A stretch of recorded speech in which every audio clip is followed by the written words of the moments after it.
Iran Israel সংঘাতে সর্বশেষ পরিস্থিতি। ইরান এখন থেকে আর কোনো সৌজন্যতা মানবে না। যেখানেই ইসরায়েলি চিহ্ন থাকবে সেখানেই আঘাত হানা হবে, এমন হুঁকারি এসেছে ইরান থেকে। মিসাইলের ঝলকানি আর সাইরেনের শব্দের মধ্যেই এবার ইসরায়েলের সকল দূতাবাসকে মাটির সাথে মিশিয়ে দেওয়ার ঘোষণা এসেছে।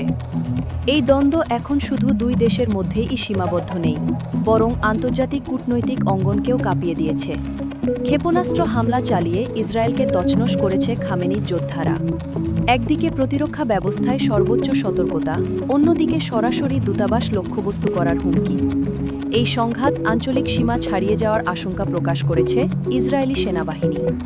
আইডিএফের দাবি, বুধবার রাত থেকে বৃহস্পতিবার পর্যন্ত বিভিন্ন দফায় ইরান থেকে ছোড়া ক্ষেপণাস্ত্র ও ড্রোন ইসরায়েলের আকাশসীমায় প্রবেশের চেষ্টা করে। দক্ষিণ অঞ্চলের আশদোদ ও আশকেলন এবং মধ্য অঞ্চলের তেল আবিবের উপকণ্ঠসহ উত্তর অঞ্চলের হাইফা এলাকায় বেজে ওঠে সতর্ক সংকেত বা সাইরেন।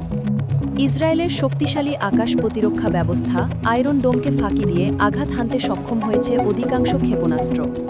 তবে বেশ কিছু ক্ষেপণাস্ত্র ভূপাতিত করার দাবি করেছে আইডিএফ। ইরানি হামলায় আংশিকভাবে ক্ষতিগ্রস্ত হয়েছে ইসরায়েলের দক্ষিণ অঞ্চলের কিছু আবাসিক ভবন। এতে অন্তত 12 জন আহত হওয়ার খবর পাওয়া গেছে। নাগরিকদের নিরাপদ আশ্রয়ে যাওয়ার নির্দেশ দিয়েছে ইসরায়েলি প্রশাসন। ইরানি সশস্ত্র বাহিনীর সিনিয়র মুখপাত্র ব্রিগেডিয়ার জেনারেল আবুল ফজল শেকারচি এক বার্তায় বলেন, যদি ইরানের কূটনৈতিক স্থাপনায় আঘাত আসে তবে বিশ্বের যে কোনো প্রান্তে থাকা ইসরায়েলি দূতাবাস গুড়িয়ে দেওয়া হবে। সরাসরি এই হুঁশিয়ারি পরিস্থিতিকে বৈশ্বিক মাত্রায় ছড়িয়ে দিতে পারে, কারণ বিশ্বের বিভিন্ন দেশে অবস্থিত ইসরায়েলি কূটনৈতিক মিশন এখন সম্ভাব্য নিরাপত্তা ঝুঁকিতে রয়েছে।